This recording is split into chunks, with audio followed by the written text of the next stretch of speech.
Actually, after getting more involved in just the day-to-day um, business of the village, my wife is actually a councilwoman, and so she decided that she did not want to quit her job that she loves a lot to become mayor. But just in discussing some of the day-to-day business that goes on in the village with her, I felt it was a need for someone really to step in and address a lot of the issues that we're having as a village. In particular, as I stated on my information sheet, I'm running on accounting accuracy.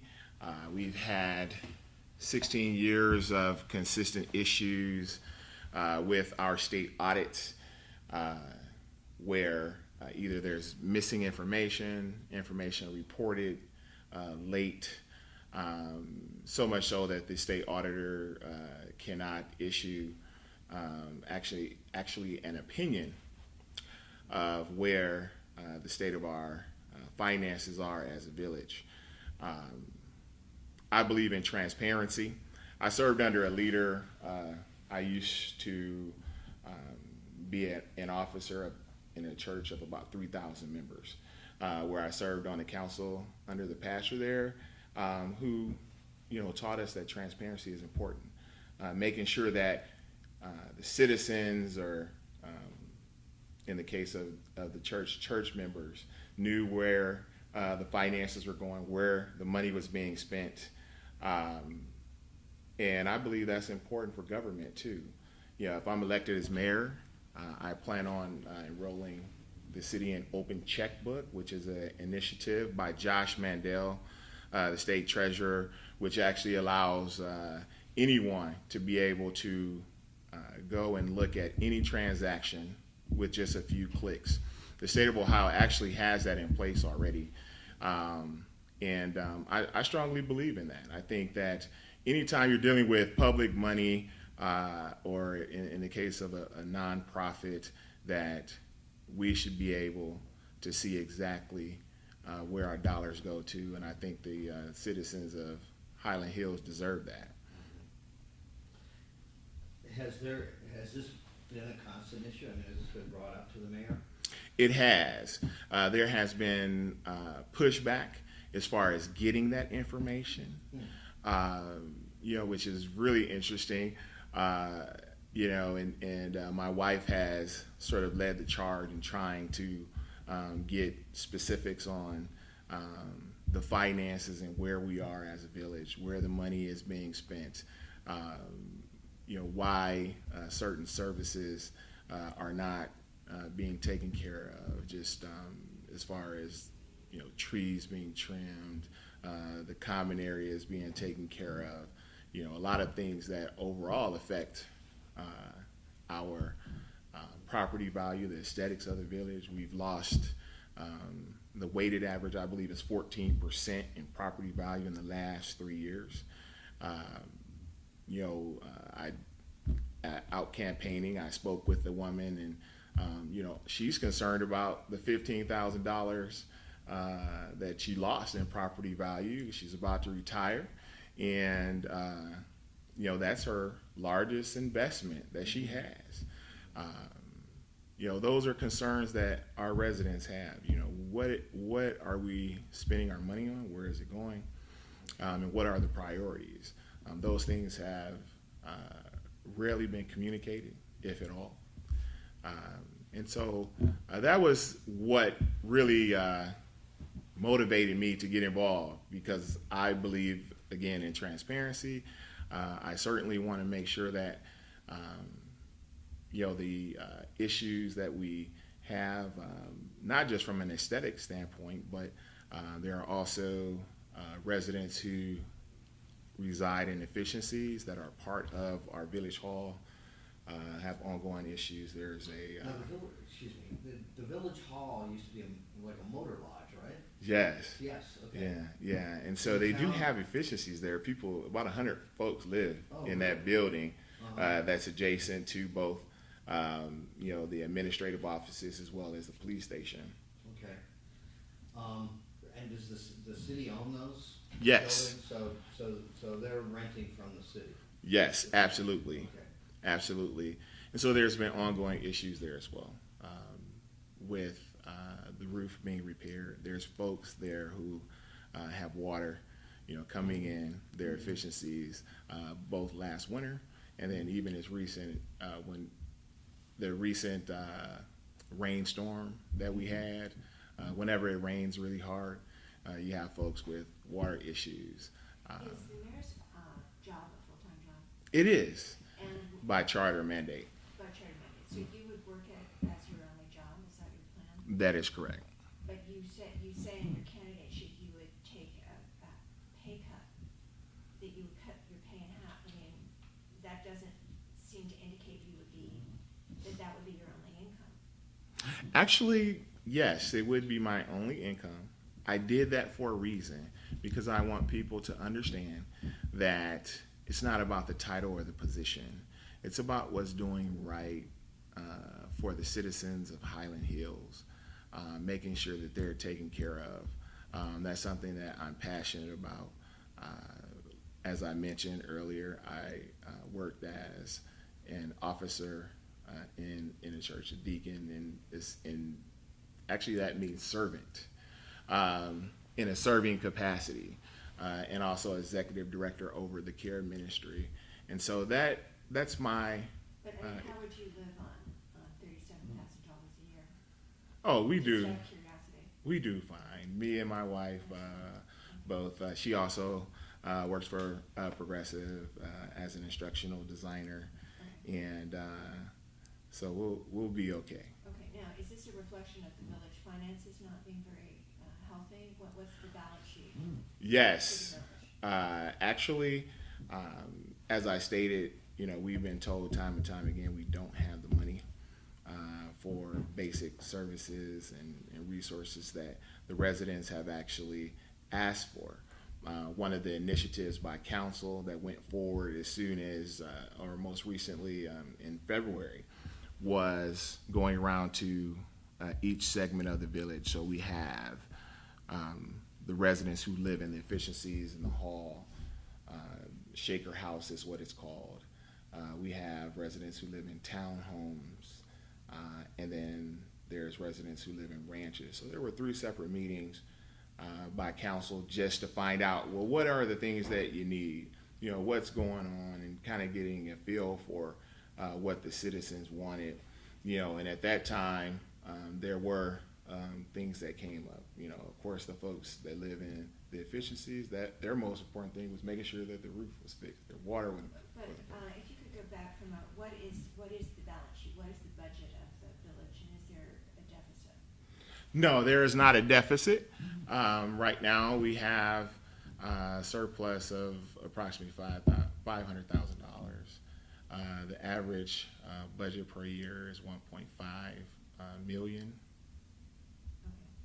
So the village has some money, Yes, so it's a matter now of prioritizing how that money would be spent. absolutely. But you referred to the fact that the village can't afford to provide basic services, so you Well, don't do, you don't do snow plow? I mean, what is it that you do not do?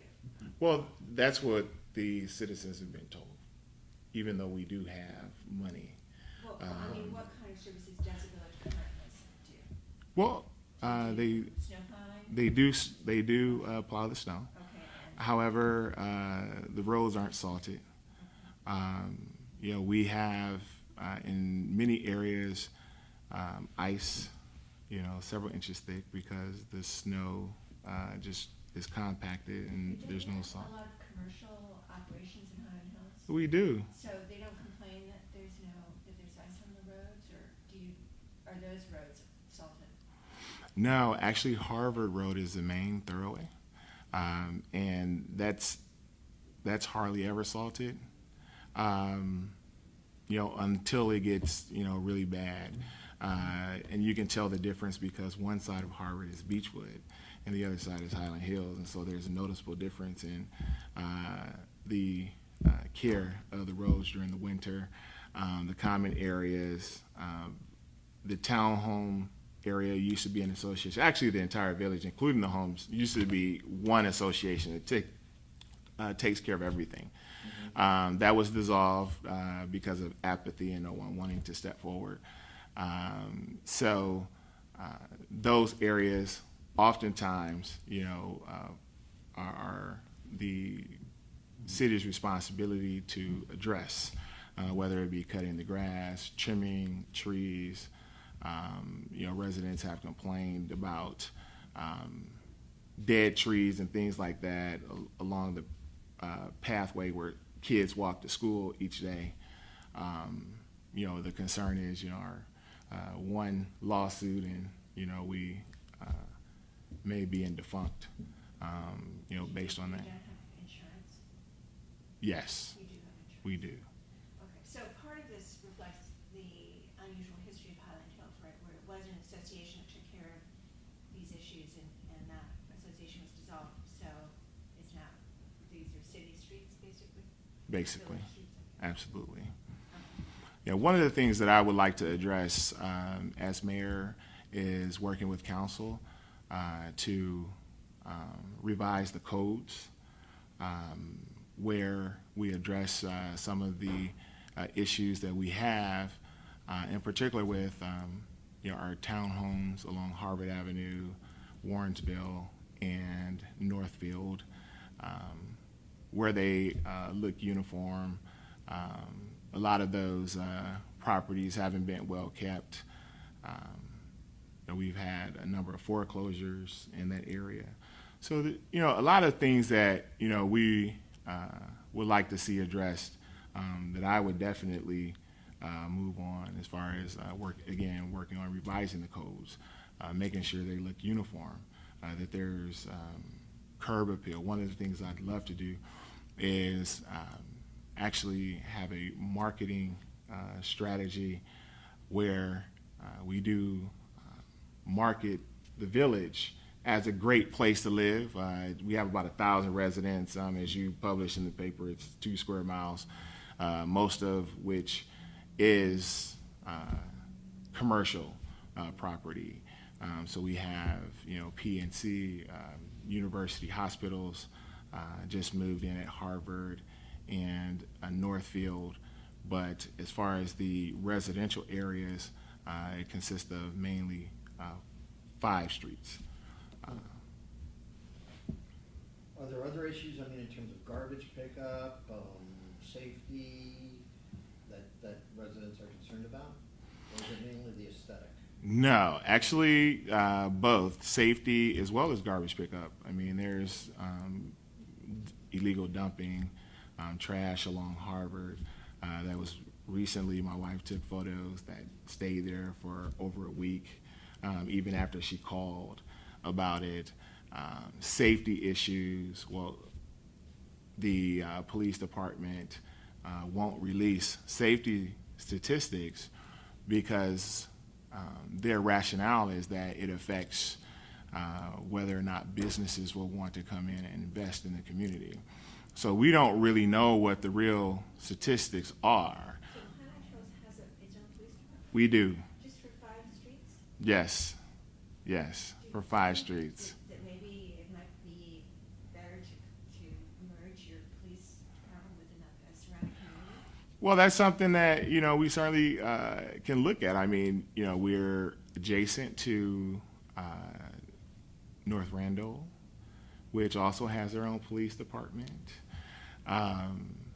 We are actually part of a regional program for our safety services. So both police and fire, EMS, are under a regional program, but we do operate completely separate from them. You don't have your own fire department? We do. You do? Yes. So we have our own fire and police. Okay. Part of what they cover are your commercial properties as well, right? Absolutely. So that's- So the big thing would be, like PNC has a fairly large building. Nationwide has a large building. and even the university hospitals building at Northfield and Harvard, they just moved in. That was formerly Intuit, but that's their administrative building now. So what are the revenue challenges for Highland Hills? I mean, you have these, commercial properties that are generating taxes and payroll taxes for you, right? Right. So is your revenue pretty healthy, or? I don't believe so. I think that there are opportunities certainly for more revenue. Our taxes are a little on the high side, comparatively speaking to other municipalities. So the residents feel the brunt of that. I mean, UH just moved in, but prior to that, there were some challenges that we You said had. the taxes are high, you mean property taxes? Property taxes are high. That's correct. And so prior to UH moving in, we did have some challenges with revenue. When Intuit moved out, they packed up, and left.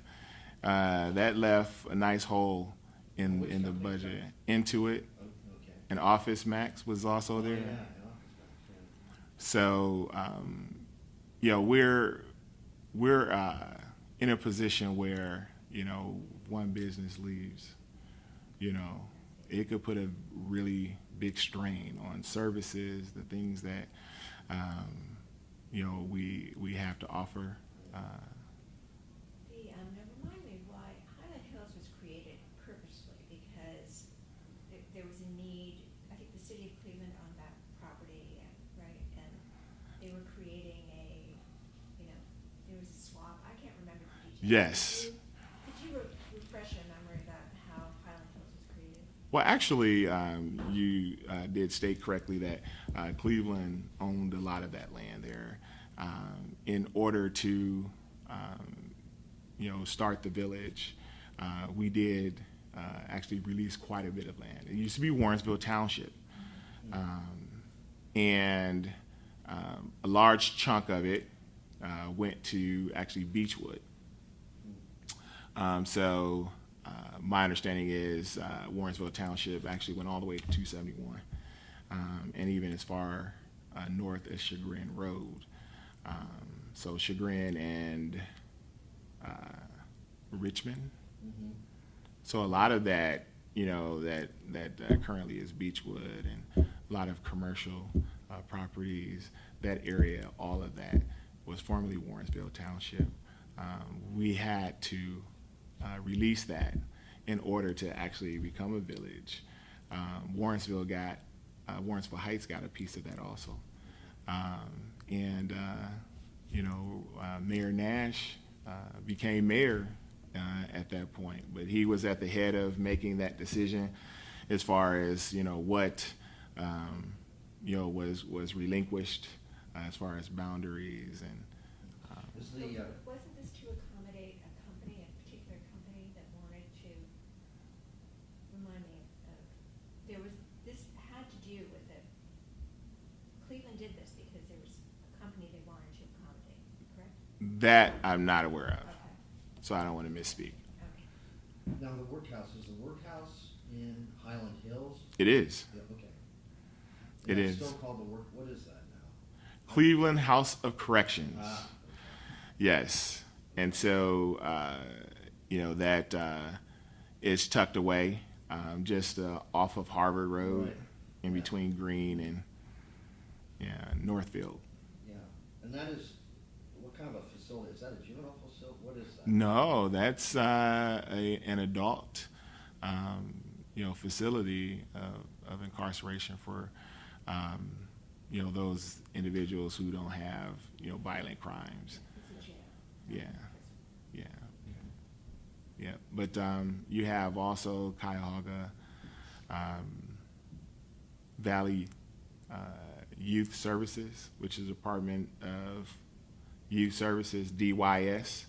That is a juvenile penitentiary, and that's located off of Green Road. There's Tri-C Is East. that also in Highland Hills? It is. And Tri-C East is in Highland Hills? It is. So that Tri-C East represents the far east boundary of our village. You refer in your data sheet to a lot of divisions within the community, and you say you think that's held Highland Hills back. I do. What is generating those divisions? Loyalty to administration as opposed to the people. And so the elected officials, the council, they're all women, council women. There are certain loyalties to the administration, and then there's several who are really advocates for making sure that our residents get the services again that they need, making sure that the finances are in order, knowing where they're going and what's going on. Recently, there's been just a lot of back and forth because some of the council people wanted to know specifically, where are the finances going? Why are credit cards being paid late? Things like that. There's fees showing up for wires because they're paying bills late, but sending it via Western Union, that sort of thing. And it's like, well, if we have the money, why is that an issue? And how many councilwomen are there? There's 6. And there's a current ballot initiative that we worked on. I was a part of the Charter Review Commission, where I was part of creating an initiative on the ballot to actually reduce that from 6 to 5. That won't go into effect. If we vote on it November 3rd and it passes, it wouldn't go into effect, though, until 2 years from now, when the next council person would be up for election. Okay. But now, if there, of the 6 council people, one of who's your wife, so obviously she's supporting you, or any of the other 5 supporting you? Yes, I have support from 3 other councilwomen. Okay, so 4 of the 6 So you've got the council majority. people Yes. are supporting you? Yes. Now, have you met with the mayor? I mean, has there been a public debate or anything of that nature? No, we have a candidate forum Mhm. this coming Wednesday at South Point Hospital, and that's at 6:30 p.m. Mhm. on the 4th floor in their conference room there on the 4th floor. And have both He- you and Mayor Nash accepted that invitation you'll be there? I have. My understanding is that they're still waiting on the mayor to accept the invitation. That was organized by several residents in the community, and it's for all candidates, not just myself and the mayor, but those who are running for school board as well as council. Well, which school system is Highland Hills a part of? Warrensville Heights. Warrensville Heights, okay. So that would be the Warrensville Heights School Board candidates. That's correct. Is there any sense of why the mayor is taking so long to commit to, like, the candidate forum, or, I mean, is this usual for him, where he's kind of in the shadows? It is business as usual, unfortunately. And that's one more reason why, I'd like to run and be elected as mayor, that the people have access to their mayor, that he's visible. That hasn't been the case. Really, he doesn't go into the community, he doesn't address residents? No. Even at the village, the state of the village, Mhm. he spoke a sentence or two and passed it over to his department heads.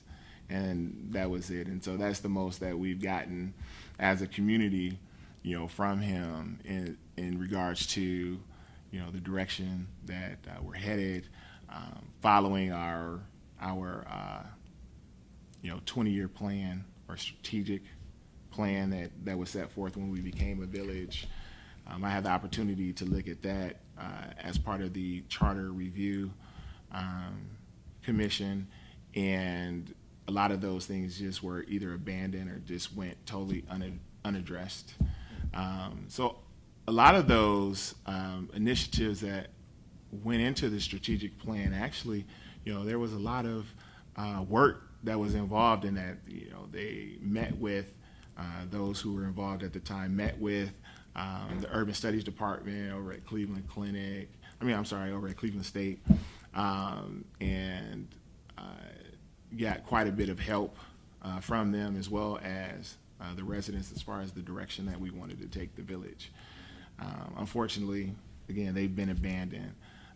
I'd like to see us readopt the strategic plan with some updates and revisions, of course, but definitely come up with a long-term plan to address any issues that may arise from businesses leaving. One of the things that I'd love to do is take a look at proposing incentives, working with council to propose incentives for businesses to stay in the area and invest. And so there's a number of avenues that we can go there. We do have quite a bit of undeveloped land still that would be great opportunities for for-profit business or nonprofit business to come into our community. And so, those are just a few things that we really need to take a look at, is like the long-term plan, the strategy, and not be put in a scramble if someone decides to move elsewhere, move their headquarters or whatnot, or UH pulls out. Do you have any of the mayors of the surrounding communities endorsed in this race? No, they have not. No, they have not. But that is something that I'm currently working on. We'll see how that plays out.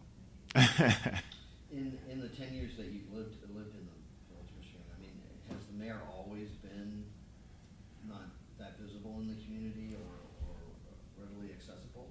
Or is this new? No, he has rarely been accessible. He has those folks that he's close with. There's the dynamics of our community is that you have a lot of older residents, people that he's been friends with before we became a village. And so he relies heavily on those folks. We have approximately 9% voter turnout on average. Most of those are friends, seniors in the village. He makes sure that he takes good care of them. We do have great senior services, which are awesome. I don't plan on, cutting any of those or eliminating any programming that's already in place. In fact, I'd love to add to it. My mom, she is 64. Recently took a computer class, and it opened up all kinds of avenues for things like computer classes for seniors, a community garden, so they can have access to fresh produce. And then it's therapeutic.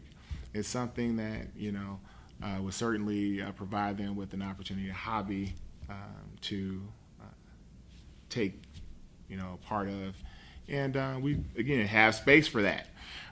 So those are all things that, I'd like to add to the current programming. But like I said, he takes very good care. That's one thing I can say about our mayor. He takes very good care of the seniors. And they do love him for that. He provides a shuttle that, basically takes them to do whatever they want to do, whether it's appointments, doctor's appointments, or going shopping. And so those are things that, I can say that our seniors really enjoy, and makes our community, that much better, for offering things like that. Do they live in a specific area, these seniors? There is a Volunteers of America building right across the street from the Village Hall. It's called Shaker Place, and so Shaker Place is right across the street from Highland Park Cemetery. I don't know if you've been over there recently. yeah, There's I a was- roundabout now. Okay. And then on the other side of that is another UH building. Okay. That's actually, the UH building is in Shaker Heights, but the Volunteers of America building is right at the edge of Highland Hills. And that's Shaker Place, It's called Shaker Place. and that's a senior facility. Yes. It's for seniors only. And that's where most of our seniors live. So they're not running the efficiencies. No, most of the seniors aren't living in the efficiencies. The vast majority of them live in Shaker Place. And you have about 100 folks that live in efficiencies. They're relatively affordable, and so they've been mostly filled. In fact, most of the residents there have lived there over 10 years. Even though the mayor, views them as transient, most of them have been there a long time. I don't know anything. How long has your wife been on council? She's been on council 2.5 years. Well, what we do when we wrap this up is I'm a resident, and I'm watching my favorite TV show, and there's a commercial break, and you happen to knock on my door, and so you've got a minute to tell me why I should vote for you rather than keep Mayor Nash in office. Excellent. Well, my name is Frank Young, and I'm running for mayor of Highland Hills November 3rd. And I am running for mayor for several reasons. But I'll tell you, the main things are I want to make sure that the citizens of Highland Hills have accounting accuracy. That means that our books, the finances are kept in order. The state audits that we've had over the last 16 years have cited things like misinformation, not reporting in time, or actually upholding the standards of accounting in the state of Ohio. I want to make sure that we address those issues. We finally take care of that. We've had 3 finance directors in the course of the village history. It has to be more than just the finance director, as sometimes is implied. I want to enroll an open checkbook, which is an initiative to provide access to all of the transactions of the village so we can see exactly where the money is going. The big thing about that is it's going to not only provide transparency, but it's going to hold administration accountable because you're able to see exactly what we do with each and every dollar. Second is we need a leader in place who's actually going to make sure that council and the mayor's administration is working together to make sure that the citizens are getting the services that they need. Zig Ziglar once said, price is what you pay, value is what you get. At the end of the day, we have hardworking folks in our community who expect more from their government. So I'm going to make sure that I address those issues of the divisiveness and that we're moving in the same direction. And then lastly, I'm going to do the same job that Mayor Nash is doing currently for half the cost to the village. The mayor's salary of $74,000 a year, I will only accept half of that. The other half goes back into the general revenue fund, and that's going to go back towards services, additional programming. I like to see us have a more well-rounded program system where we not only have programs for the seniors, we're going to make sure that we have programs for our young adults too. With all the violence and all the things that are going on in the city, we need to make sure that we have things for them as well. Those things impact not only crime in the area and safety, but overall economic development. We have a 52% graduation rate in the Warrensville Heights school system. That means that 4 out of 10 students are going to make $10,000 less each year than someone who has a high school diploma, and even less if they have a college degree. Over $250,000 less over the course of their lifetime that they're going to make, and so that impacts what people are able to do in regards to property and upkeep, and also avoiding other alternatives for income. And just finally, Mr. Chairman, you mentioned that you don't